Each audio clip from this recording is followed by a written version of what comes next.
Admiral Vextar stood in the control room of his massive ship and looked at the hologram floating before him. The blue planet called Earth spun slowly in the light, looking peaceful and small. He had destroyed 1,000 worlds like this one. His long purple fingers touched the controls as he studied the data about these creatures called humans. The Zephyrian Empire had ruled the galaxy for 3,000 years. Every species they met either joined them or died. There was no other choice. Vextar had never lost a battle.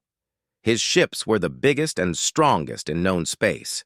His weapons could burn through any armor. His shields could stop any attack. These humans had only just learned to travel between stars. Their ships were tiny compared to his fleet. Their weapons used old technology that other species had given up long ago. They had no shields worth mentioning. They should surrender quickly, like all the others.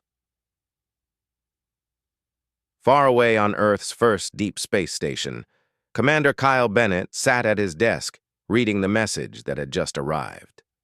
The alien words appeared on his screen in perfect English. The translation.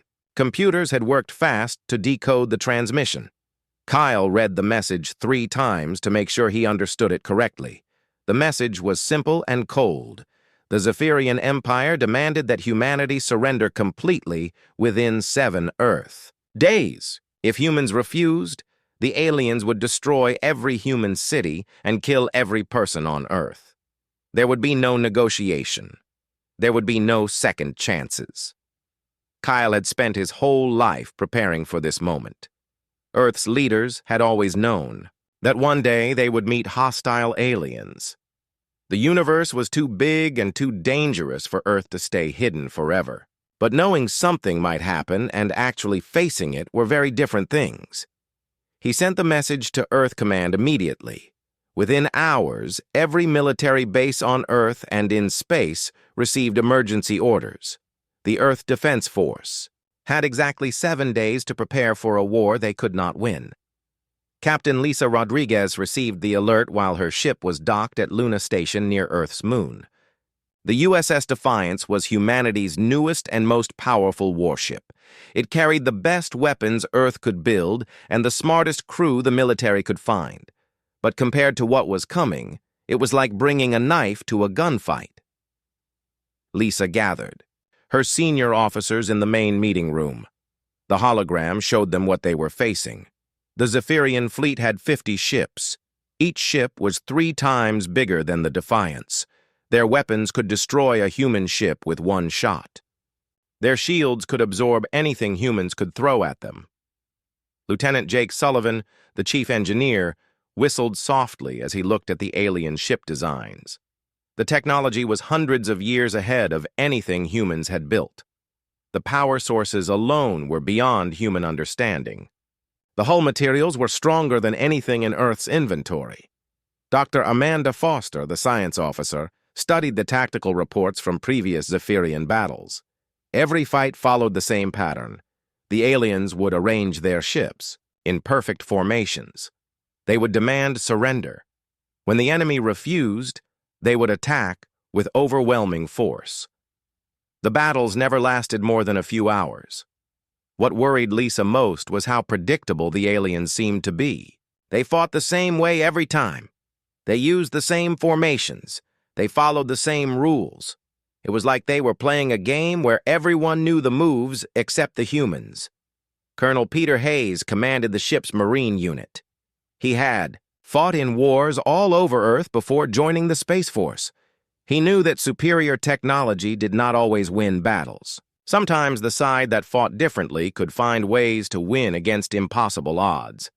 The Zephyrians had intercepted some human communications during their approach to Earth. They listened to human military chatter and watched human news broadcasts. What they heard made them confident that victory would be easy. These humans talked about honor and following rules in war. They seemed to care about protecting civilians and avoiding unnecessary damage. Admiral Vextar found this amusing. Every civilized species cared about such things. It made them weak and predictable. The Zephyrians had learned long ago that mercy was a luxury that winners could afford, but losers could not. The alien commander looked at his fleet and felt satisfaction. His ships moved in perfect lines through space toward the human world. Every captain knew exactly what to do. Every weapon was ready to fire. Every shield was charged to maximum power. In 7 days, the Zephyrian Empire would add another species to their list of conquests. The humans would either kneel or die. There was no third option. There never had been. What neither the aliens nor the humans fully understood yet was that this war would be different from every other war in galactic history. The Zephyrians had mastered the art of civilized warfare, but humans had spent thousands of years learning something else entirely. They had learned how to win when winning seemed impossible. Lieutenant Commander Jake Sullivan crawled through the maintenance tunnel beneath the USS Defiance's main hull, dragging a nuclear warhead behind him. Sweat dripped from his forehead as he carefully positioned the device against the outer armor. Plating. This was the 15th warhead he had attached to the ship's exterior in the past 6 hours. The plan would have horrified any alien engineer who understood proper spaceship design. Jake was turning their own vessel into a flying bomb that could be triggered at any moment. The warheads were connected to the ship's main computer system through a network of cables and remote detonators. Dr. Amanda Foster sat in her laboratory, surrounded by thousands of files about alien military history. She had spent 3 straight days studying every battle the Zephyrians had ever fought. The patterns were so clear that she wondered how no one had ever exploited them before. The aliens always attacked in the same formations. They always gave their enemies time to surrender.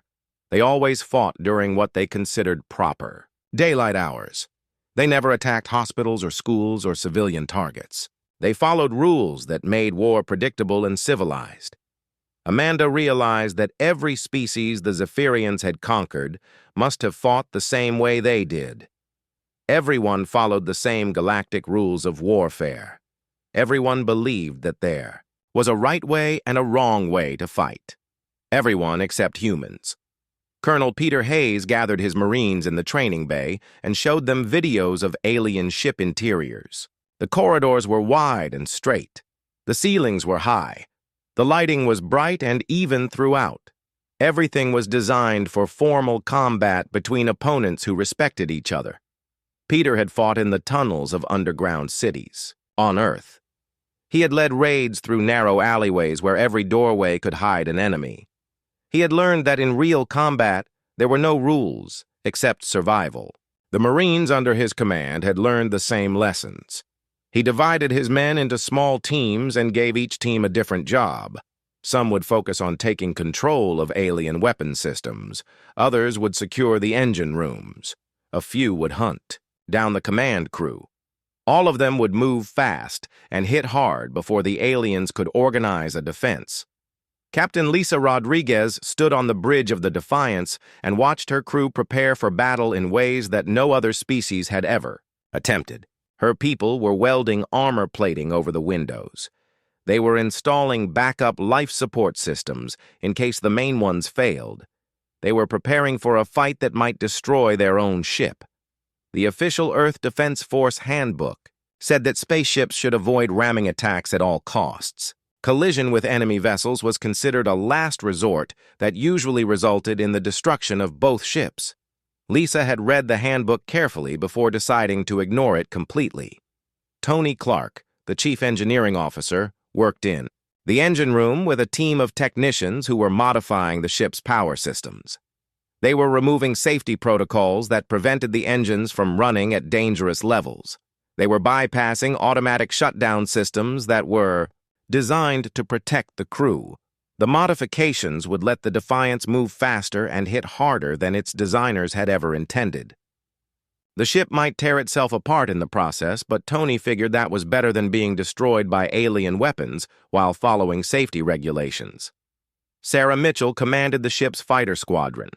Her pilots were practicing maneuvers that violated every principle of space combat they had ever learned. Instead of flying in neat formations, they spread out randomly.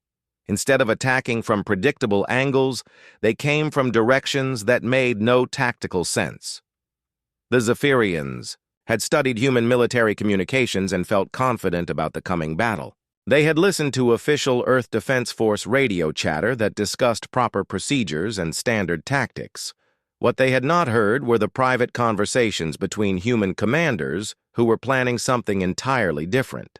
Admiral Vextar reviewed the intelligence reports about human military capabilities and found nothing concerning.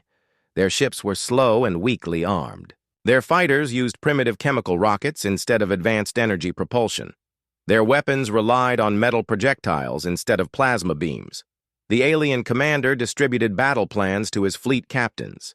Each ship had specific coordinates to maintain during the attack. Each weapon had predetermined targets to engage. Each shield frequency had been calculated to provide maximum protection against known human technology.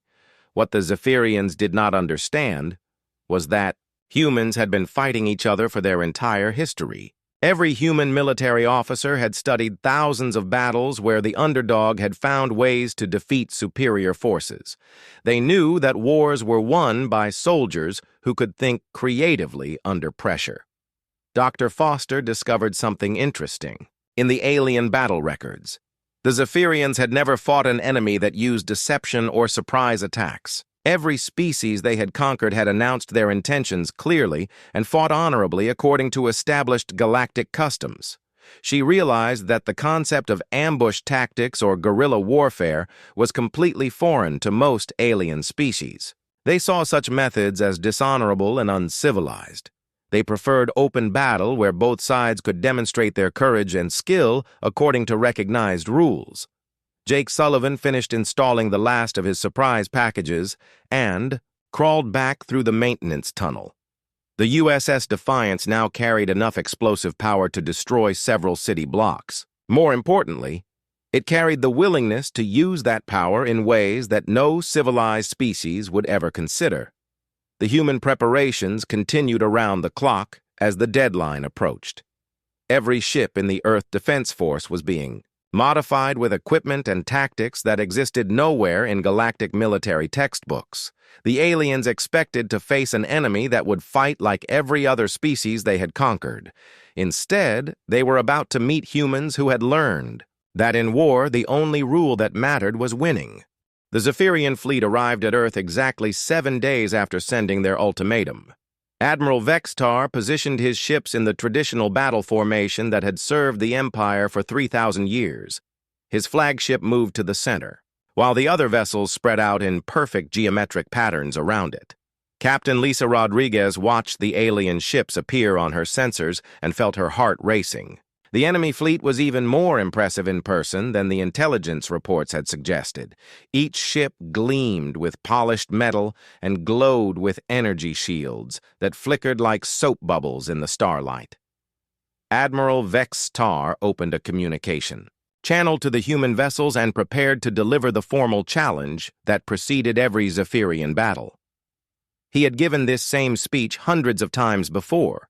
The words were ancient and ceremonial, dating back to the earliest days of the Empire. The alien commander cleared his throat and began to speak in the measured tone that galactic warfare protocols required. He explained that the humans had been given a fair chance to surrender peacefully. He praised their courage in choosing to fight despite facing impossible odds. He assured them that their deaths would be quick and honorable. Lisa listened to about 30 seconds of the speech before deciding she had heard enough. She turned to her helmsman and gave an order that no alien commander in galactic history had ever expected to hear. She told him to ram the enemy flagship at maximum speed. The USS Defiance suddenly accelerated toward the Zephyrian fleet like a missile fired from a cannon. The ship's engines roared at levels that exceeded every safety limit the designers had built into the system. Metal began to glow red-hot as the vessel pushed beyond its structural limits. Admiral Vextar stopped his speech and stared at his tactical display in confusion. The human ship was flying directly toward his flagship on a collision course. Surely, this was some kind of mistake. No civilized captain would deliberately crash their vessel into an enemy ship. The Zephyrian shield operators worked frantically to reinforce the energy barriers protecting their flagship. The shields were designed to absorb plasma bolts and deflect energy beams. They had never been tested against a physical object moving at such incredible speed. Lisa gripped her command chair as the Defiance closed the distance to the alien flagship. She could see the massive Zephyrian vessel growing larger on the main screen. Its hull was covered with weapon ports and sensor arrays that sparkled with advanced technology. In a few seconds, her ship would smash into all of that sophistication like a hammer hitting glass. The collision happened exactly as Jake Sullivan had calculated. The USS Defiance struck the Zephyrian flagship's shields at maximum velocity with nuclear warheads attached to its hull. The impact overloaded the alien energy barriers and sent massive electrical feedback through their power systems. Both ships tumbled through space in a twisted embrace of metal and sparks. The Defiance's hull cracked in several places, but held together long enough for Jake's modifications to do their job. The nuclear warheads detonated in a carefully timed sequence that tore huge holes in the alien vessel's armor. Sergeant Maria Santos led her Marine team through the breach that the explosion had created in the Zephyrian ship. The aliens inside were still recovering from the shock of impact. They had never experienced a ramming attack before and had no procedures for dealing with enemy soldiers suddenly appearing inside their vessel. The Zephyrian crew members were tall and thin with purple skin and large black eyes. They wore elegant uniforms that looked more like ceremonial robes than practical military gear. Their weapons were beautifully crafted energy rifles that hummed with sophisticated electronics. Maria and her Marines carried shotguns, grenades, and automatic rifles that used simple chemical explosives to fire metal bullets. The weapons looked primitive compared to alien technology, but they worked perfectly in the narrow corridors where the fighting was taking place. The Zephyrians discovered that their advanced energy weapons were almost useless in close-quarters combat. The rifles were designed for formal battles in open space where opponents could see each other clearly. They required precise aiming and careful energy management that was impossible when humans were shooting at them from behind makeshift cover. Colonel Peter Hayes coordinated the boarding action from the bridge of the Defiance. His teams moved through the alien ship like water flowing through cracks in a dam. They used doorways and corridors for cover. They threw grenades around corners. They fought dirty and fast while the aliens tried to organize a proper defense. In Nassau, other ships in the Zephyrian fleet moved to assist their flagship, but they found their formations disrupted by the debris field that the collision had created. Chunks of metal and clouds of radioactive gas forced them to maneuver defensively instead of maintaining their textbook attack patterns. Sarah Mitchell led her fighter squadron through the chaos and attacked the alien vessels from angles that made no sense according to standard space combat doctrine. Her pilots used the wreckage as cover and fired missiles while flying in random patterns that the enemy targeting computers could not predict.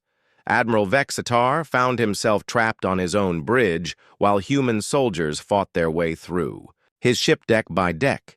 He had expected a clean battle between fleets that would be decided by superior technology and firepower. Instead, he was watching his crew get overwhelmed by enemies who seemed to treat the entire conflict as some kind of violent puzzle to solve.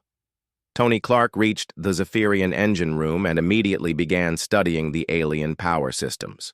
The technology was incredibly advanced, but the basic principles were similar to human engineering. More importantly, the aliens had built their systems to be elegant and efficient, rather than secure against sabotage.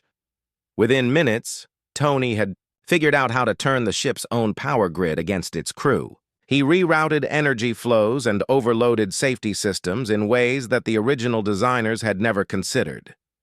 The lights began flickering throughout the alien vessel as its own technology started working against it.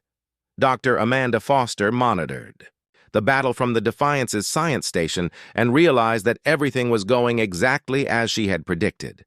The Zephyrians were trying to fight according to the rules they had always followed.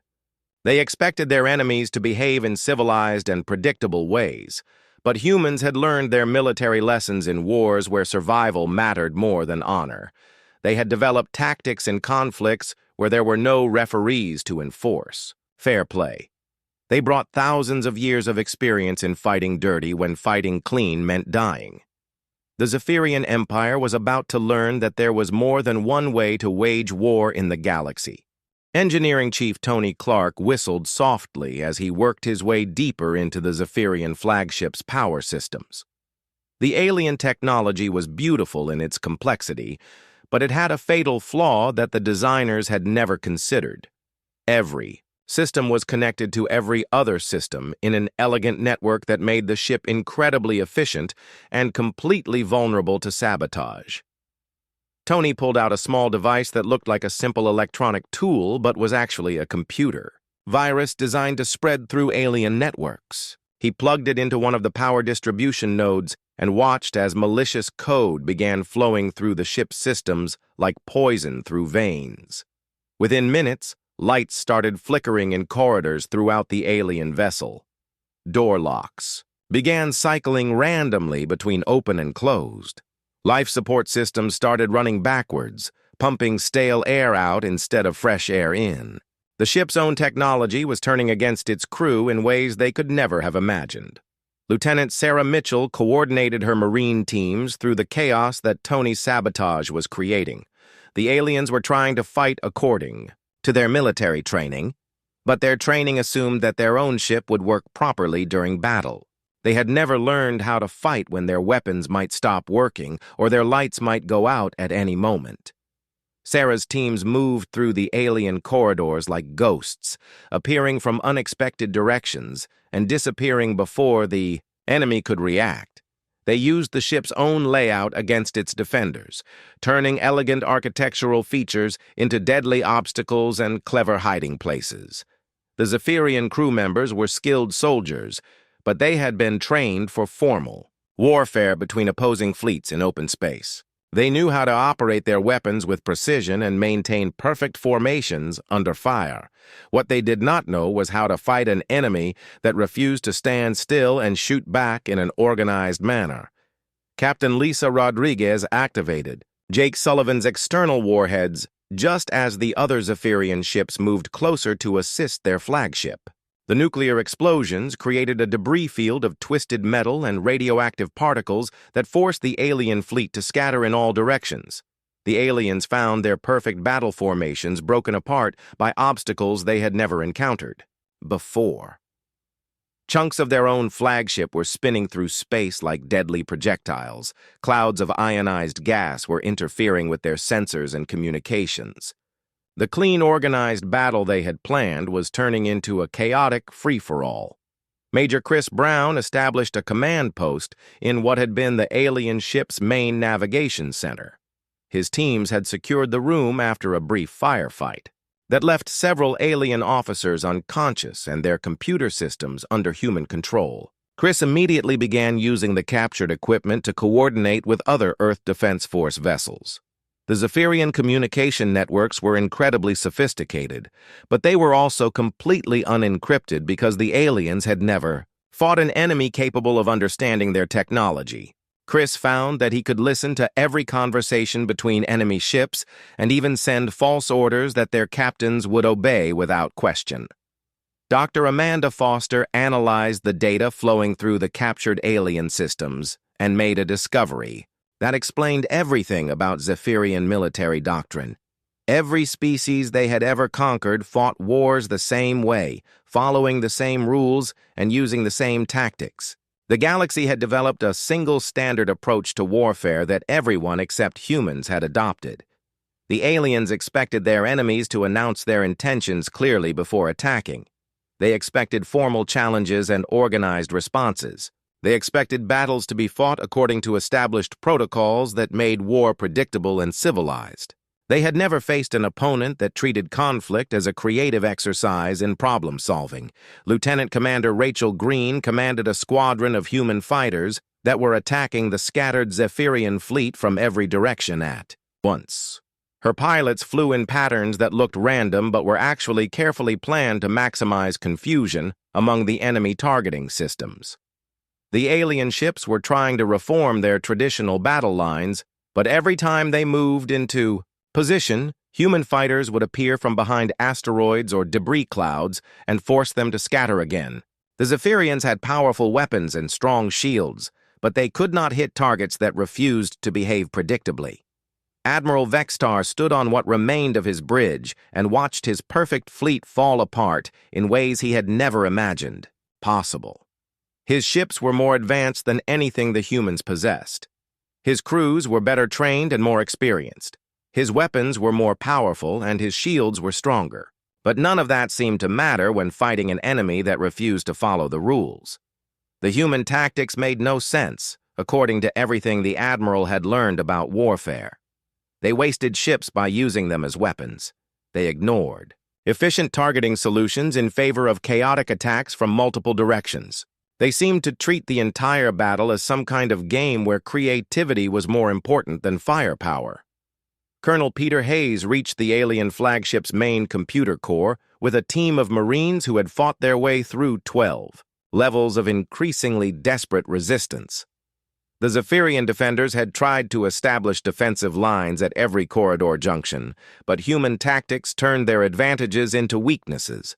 The aliens had superior weapons, but those weapons were designed for long-range combat in open spaces. In the narrow corridors of their own ship, the energy rifles were clumsy and difficult to aim. The humans carried simple automatic weapons that worked perfectly in close quarters and could fire continuously without worrying about energy management.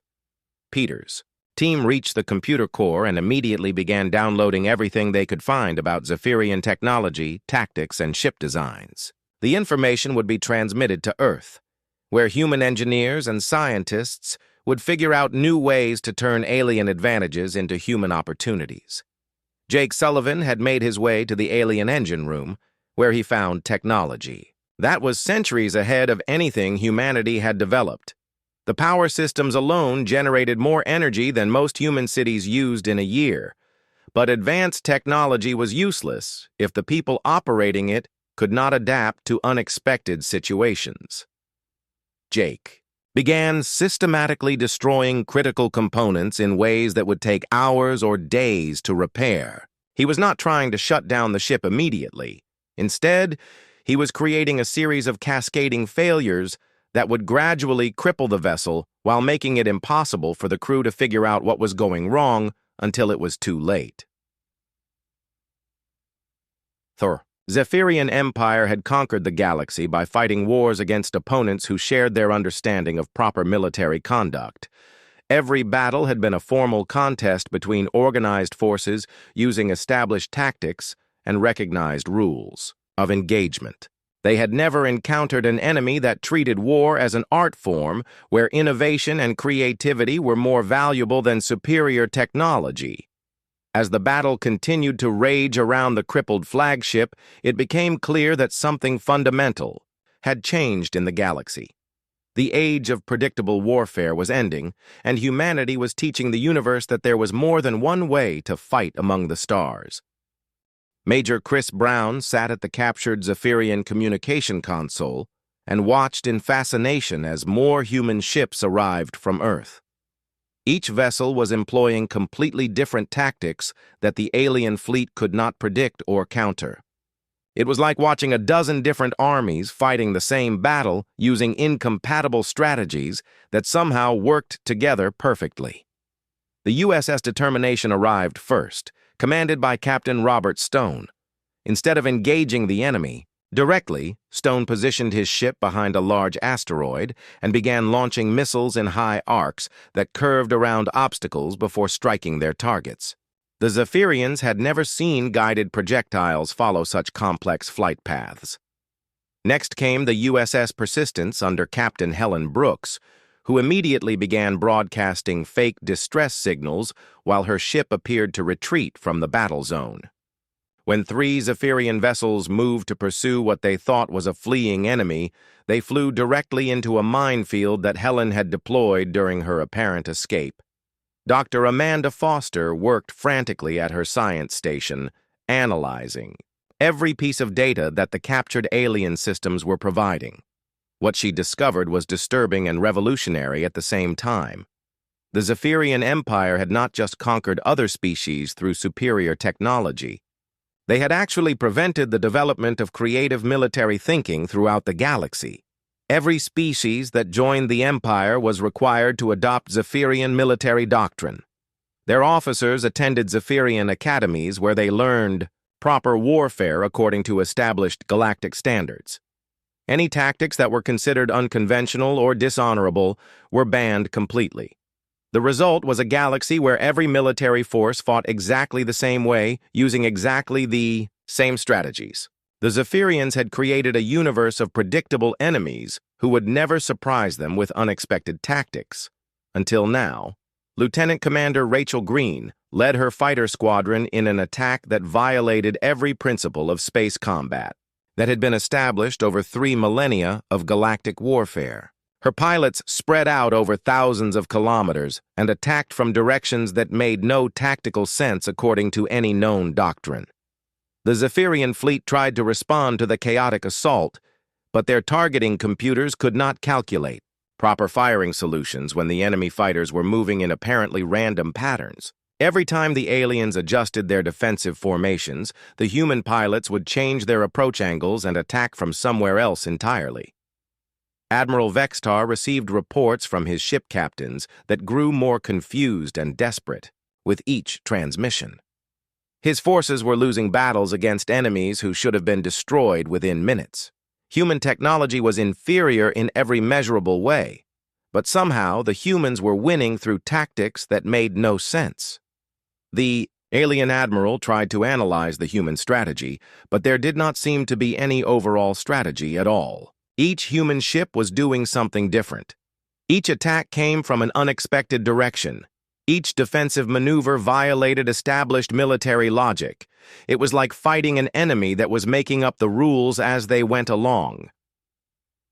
Captain Lisa Rodriguez coordinated the expanding battle from the bridge of the USS Defiance, which was still locked in combat with the Zephyrian flagship. Her ship had taken heavy damage from the ramming attack, but it was still functional enough to serve as a command center for the growing human fleet. More Earth vessels continued to arrive throughout the battle. The USS Relentless began using its cargo bay to deploy small robots that attached themselves to alien ships and began cutting through their hull plating. The USS Indomitable started broadcasting loud music on all frequencies while firing weapons in time with the beat, which completely disrupted Zephyrian communication systems. Colonel Peter Hayes established control over most of the alien flagship and began using its own weapon systems against the rest of the Zephyrian fleet. The aliens found themselves being shot by their own technology, operated by humans who had no idea how the weapons actually worked, but had figured out which buttons to push to make them fire. Engineering Chief Tony Clark had turned the captured Zephyrian ship into a floating disaster that was slowly falling apart in ways that its designers had never anticipated. Power systems failed randomly throughout the vessel. Life support equipment worked backwards. Computer networks crashed and rebooted themselves every few minutes. The alien crew members were trying to repair their ship while fighting a boarding action against human marines who seemed to be everywhere at once. They had been trained to handle either technical emergencies or combat situations, but not both at the same time. The combination was overwhelming their ability to respond effectively. Dr. Foster made another disturbing discovery as she analyzed the Zephyrian historical records. Humanity was not the first species to develop unconventional military tactics. Several other civilizations had created innovative approaches to warfare that might have challenged the Empire's dominance. But all of those species had been destroyed completely rather than being offered the chance to surrender and join the galactic community. The Zephyrians had systematically eliminated any military force that fought differently from their established doctrine. They had spent 3,000 years making sure that no creative tactical thinking could survive anywhere in the galaxy. They had created a universe where war was predictable and civilized because they had killed everyone who thought differently. Lieutenant, Sarah Mitchell led her Marines deeper into the alien flagship and discovered something that changed everything about human understanding of the galactic situation. Hidden in the ship's secure databanks were records of dozens of species that had been completely exterminated for developing military innovations that threatened Zephyrian supremacy. The Empire had not conquered the galaxy through superior technology alone. They had conquered it by ensuring that no one else was allowed to develop new ways of fighting. The Zephyrians had turned warfare into a ritualized contest where they always held the advantage because they controlled the rules. But humans had developed their military thinking in isolation from galactic influence. They had learned to fight. Through thousands of years of conflicts where innovation and adaptability were the keys to survival. They brought ideas to the battlefield that had been systematically eliminated everywhere else in the galaxy. As more human ships arrived and the battle continued to expand, it became clear that something fundamental was happening. The Zephyrian Empire was facing its first real military challenge in millennia, and their perfect record of conquest was about to be broken by a species that refused to fight fair according to the established rules of galactic warfare. Admiral Vextar stood in what had once been his private command chamber aboard the Zephyrian flagship, but was now serving as a meeting room for negotiations with the humans who had somehow taken control of his entire ship. Captain Lisa Rodriguez sat across from him at a table made from salvaged alien equipment, still wearing her battle-damaged uniform and looking remarkably calm for someone who had just revolutionized galactic warfare. The Zephyrian admiral studied the human captain with a mixture of respect and confusion that he had never felt before in 3,000 years of military service. His fleet had been scattered across the solar system by tactics that violated every principle of civilized combat. His flagship had been captured by enemies who treated war like a creative art project rather than a formal contest between organized forces. Lisa looked at the data pad that Colonel Peter Hayes had given her and reviewed the terms that Earth Command had authorized her to offer. The humans were in a position to demand complete surrender, but they were also practical enough to understand that destroying the Zephyrian Empire would create chaos throughout the galaxy that could last for centuries. Dr. Amanda Foster entered, the room carrying a portable computer that contained everything she had learned about galactic military history during the battle. Her discoveries had changed human understanding of their place in the universe and revealed the true nature of Zephyrian dominance over other species. The Empire had maintained control not through superior technology alone, but by systematically eliminating any military force that developed innovative tactics. They had spent millennia making sure that war remained predictable and ritualized according to rules that always favored their established advantages. Admiral Vextar listened as Dr. Foster explained how the Zephyrians had destroyed dozens of species for the crime of fighting creatively. The alien commander did not deny the accusations because he saw nothing wrong with eliminating threats to galactic stability. In his view, unconventional warfare was a form of chaos that endangered the civilized order that the Empire had worked so hard to establish. Captain Rodriguez realized that she was dealing with a completely different understanding of what war was supposed to accomplish. The Zephyrians saw military conflict as a way to test the strength and worthiness of different species according to established standards. They believed that superior technology and disciplined tactics should determine who deserved to survive and who should be eliminated. But humans had learned warfare in a different school entirely. They had developed their military thinking through conflicts where survival depended on finding new solutions to impossible problems. They treated combat as a puzzle to be solved rather than a ritual to be performed according to ancient rules. Colonel Hayes brought news that more human ships were arriving throughout the solar system and that the scattered Zephyrian fleet was requesting permission to surrender. The alien captains had never faced enemies who fought so unpredictably, and they were no longer confident that their superior technology could guarantee victory against opponents who refused to behave rationally. Tony Clark reported from the engineering section that he had gained complete control over the alien flagship systems and could now operate Zephyrian technology more effectively than its original crew. He had learned to think like the alien designers, while retaining his human ability to use their innovations in ways they had never intended. The most surprising development came when several Zephyrian junior officers requested permission to study human military tactics. They had spent their entire careers following procedures that had remained unchanged for thousands of years, and they were fascinated by enemies who seemed to invent new strategies during the middle of battles. Lisa realized that the galaxy was about to change in ways that no one had anticipated. The Zephyrian Empire had maintained stability through military dominance that depended on predictable opponents. Now that humans had proven that unconventional tactics could defeat superior technology, other species might begin developing their own innovative approaches to warfare. Admiral Vextar found himself in the unprecedented position of negotiating with enemies who had defeated his forces without destroying them completely. The humans could have killed every Zephyrian in the fleet, but instead they were offering terms that would allow the Empire to survive while adapting to new galactic realities. The agreement that emerged from the negotiations was unlike any treaty in galactic history. The Zephyrian Empire would become humanity's first ally rather than their conquered subjects. In exchange for sharing their advanced technology, the aliens would learn human approaches to problem-solving and creative thinking that could be applied to challenges beyond warfare.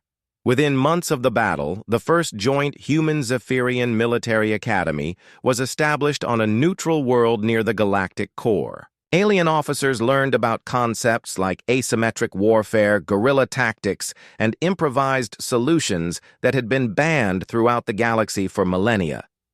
Human instructors taught classes on thinking outside established doctrine, while Zephyrian professors shared advanced technology and strategic planning methods that Earth forces had never encountered. The combination created a new approach to military science that was more flexible and adaptable than anything either species had developed alone. Captain Rodriguez was promoted to admiral and given command of the new interspecies defense force that grew rapidly as other species requested permission to join the alliance. Her first official order was to establish a simple rule that would govern all future military operations. There are no rules except victory, and victory belongs to whoever can think faster and adapt better than their opponents.